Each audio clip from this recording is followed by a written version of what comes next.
Hello all வணக்கம். India Australia பாலக பாஸ்கர் டிராஃபி ஆரம்பிச்சு ஃபர்ஸ்ட் டெஸ்ட் ஃபர்ஸ்ட் டே. பீடாக் வெல்கம் டு தி ஷோ. நீங்க தூங்கும்போது தூங்கிட்டு இருக்கீங்கன்னு நிறைய பேர் ட்வீட் போட்டுட்டு இருந்தாங்க. பீடாக் சந்தோஷப்பட்டிருப்பாரு. இந்தியா பவுலர்ஸ் எல்லாம் வந்து பயங்கரமா போட்டுட்டு இருக்காங்க அப்படின்னு. ஆரம்பம் வந்து கொஞ்சம் ஒரு மாதிரி ஷேக்கியா தான் இருந்துச்சு. ஓப்பனிங் நல்லா இல்லை, பட் இன்னைக்கு ஃபினிஷிங் நல்லா இருந்துச்சு. பீடாக் 150க்கு ஆல் அவுட். அதுக்கப்புறம் திருப்பி எல்லாத்தையும் கடகடன்னு காலி பண்ணிட்டாங்க. ஜஸ்பிரீத் பும்ரா ஒருத்தர் வந்து மொத்தமா மலையை தூக்கிட்டாரு கையில. சிராஜ் அண்ட் ஹர்ஷித் ராணாவும் நல்லா சப்போர்ட் பண்ணியிருக்காங்க. உங்க இனிஷியல் தாட்ஸ் என்ன?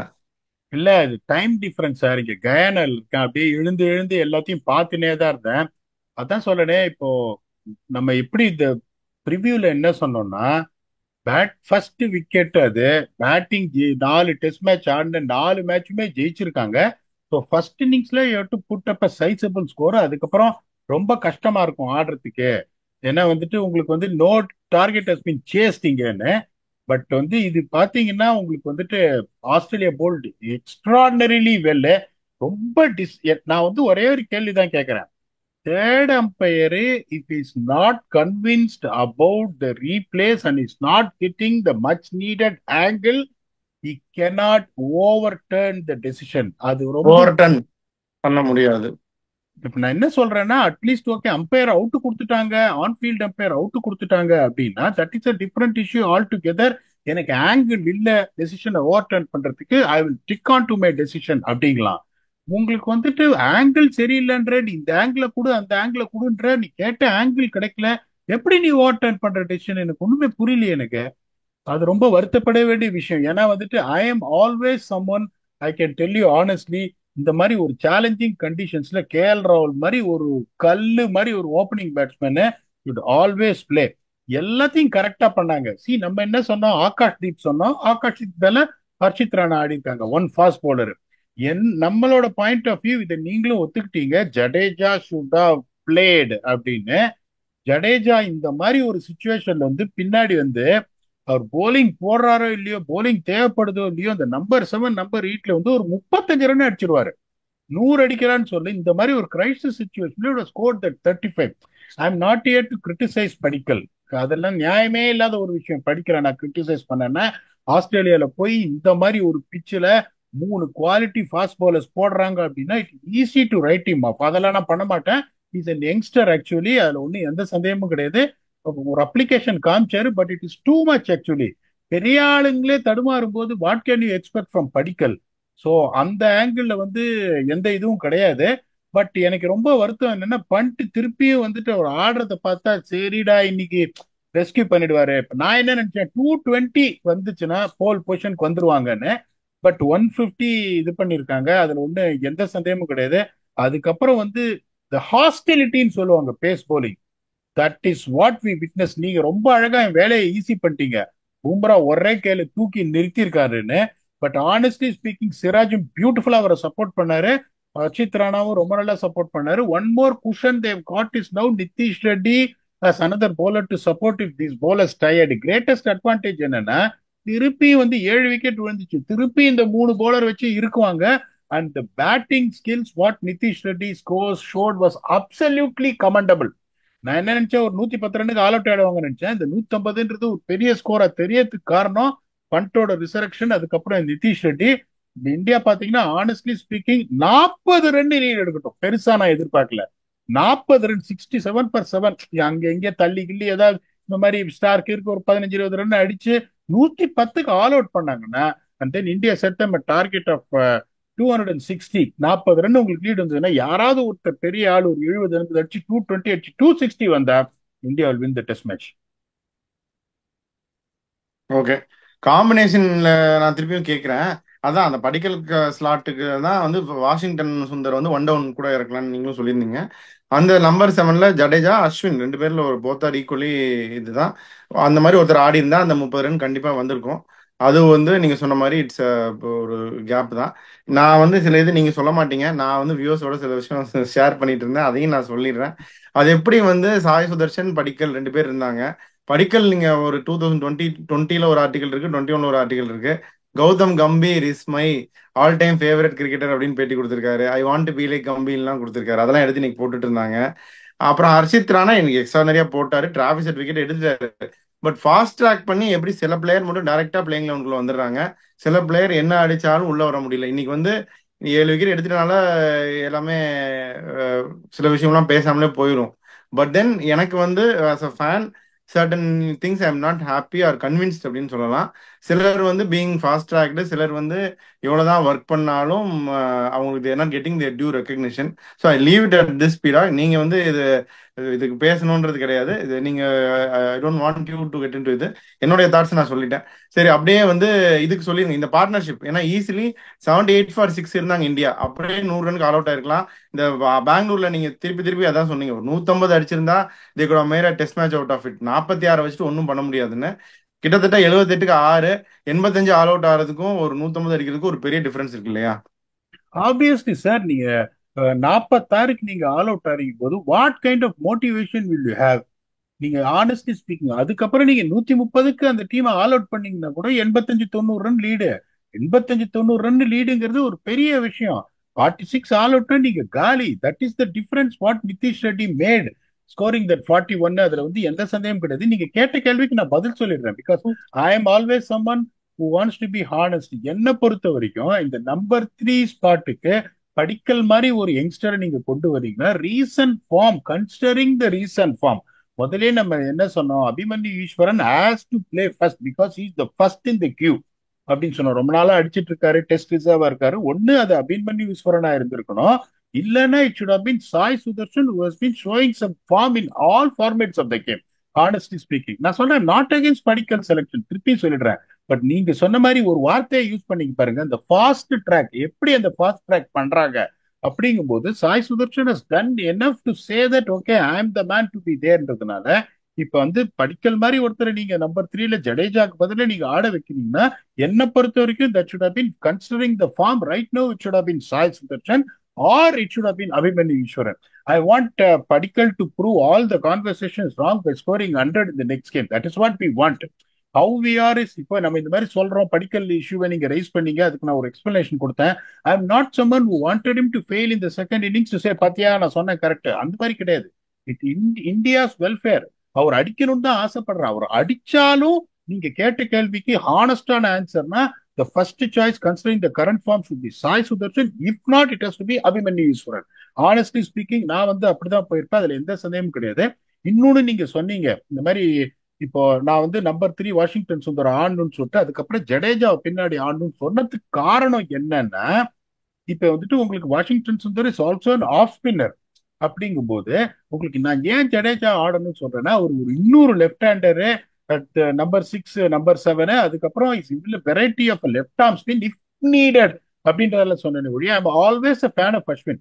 வாஷிங்டன் சுந்தர் பிளேயிங் லெவன்ல இருக்காரு ஓவர் சீசன்னா unfortunately there is no place for another off spinner. That is my opinion. Ashwin would have been my first choice all the time. So வந்துட்டு உங்களுக்கு that is what they should have done. Second, Harshit Rana பத்தி கேட்டீங்க. Akashdeep played in Indian conditions, okay? Indian conditions, and he bowled extremely well. He picked up wickets. He showed that he's right up there. I don't think anyone else can deny that. இப்போ பிரசித் கிருஷ்ணாவே ஆடிந்தாலும் நீங்க சொல்றதப்படி பாத்தீங்கன்னா that is going to be a fast track because Prasidh Krishna is coming back after a long lay of injury. Okay? Archit Nara is a serious talent. ஆமா Virag, but கடந்த 3 வருஷமாவே பிரசித் கிருஷ்ணா எல்லா டைமுமே last 3 years 2 to 3 இயர்ஸாவே Prasidh Krishna Indian ஸ்குவாட்ல இருந்திருக்காரு. Especially red பால் ஸ்குவாட்ல இருந்து இன்ஜுரினால தான் வெளியே போயிருக்காரு. ஸோ அது cannot be called a fast track. But Harshit Rana definitely fast track போயிடும். அததான் நான் சொல்றேன் உங்களுக்கு. இப்போ உங்களுக்கு வந்து பிரசித் கிருஷ்ணா நீங்க சொல்லிட்டீங்க, பட் இன்ஜுரி அது இது வெளியில போயிருக்காரு. But Akashdeep is the one who have been regular playing for India if there is an option for third seamer and he has done well. Honestly speaking, he has done well. அப்படிங்கும்போது it should have been Akashdeep. Honestly speaking, I'm not questioning Rana's selection. I rate him very highly. He's much quicker as well. He's an asset. அதெல்லாம் நான் இல்லைன்னு சொல்லல.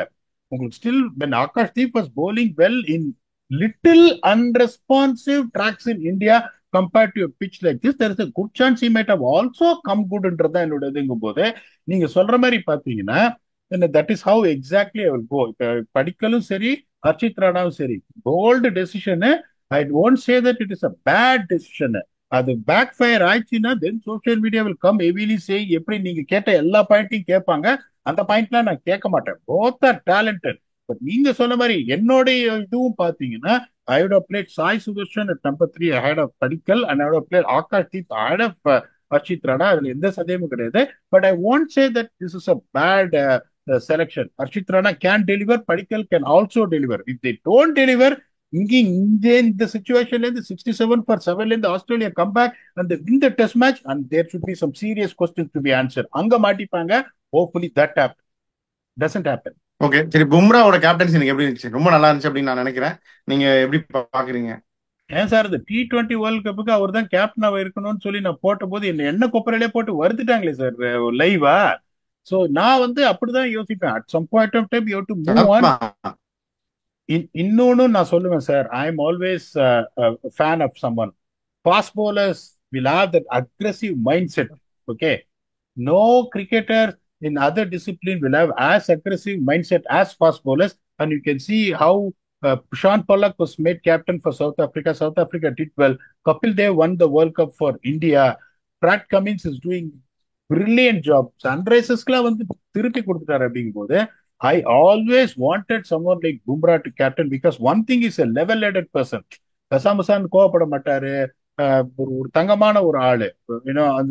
மத்தவங்கள பாத்தீங்கன்னா Dale ஸ்டேன்லாம் இப்படி இப்படின்னு வரி. He also celebrates if he doesn't show as much emotions as other fast bowlers அப்படிங்கும்போது it's a level-headed person, matured person, intelligent person போது his captaincy has been absolutely spot on.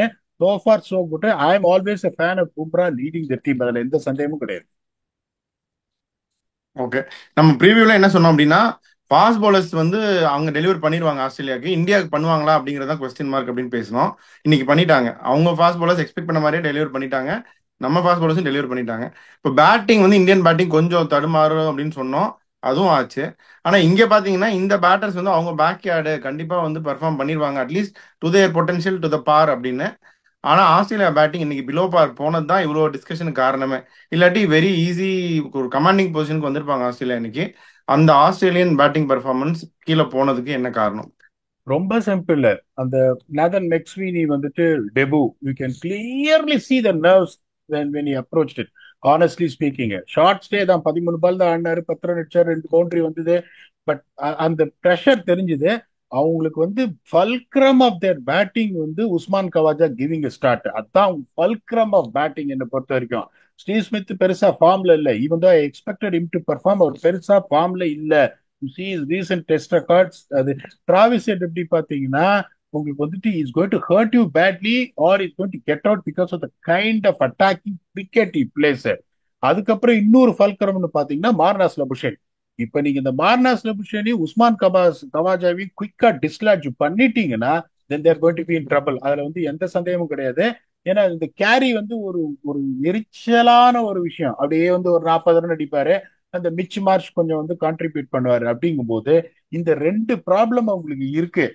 அதாவது ரெண்டு நங்கூரம் அதை எடுத்துட்டீங்கன்னா தேர் going to struggle. That was clearly visible. அவங்க opening எதுவும் நிறைய ட்ரை பண்ணி பார்த்துட்டாங்க. உஸ்மான் கவாஜாவோட வார்னர் போன அப்புறம், முதல்ல வார்னர் இல்லாத போது இந்த மார்க்கஸ் ஹாரிஸ் அங்கங்க எடுத்துட்டு வந்தாங்க. யாரு ஓப்பனிங் செட்லே ஆள அவங்களுக்கு. So tactics has to be simple. How to dislodge these two guys, play long innings and make a dent. இத பண்ணிட்டா நான் சொல்றேன் 260 ரொம்ப பெரிய ஸ்கோரா இருக்கும் ஃபோர்த் இன்னிங்ஸ்ல சேஸ் பண்றதுக்கு.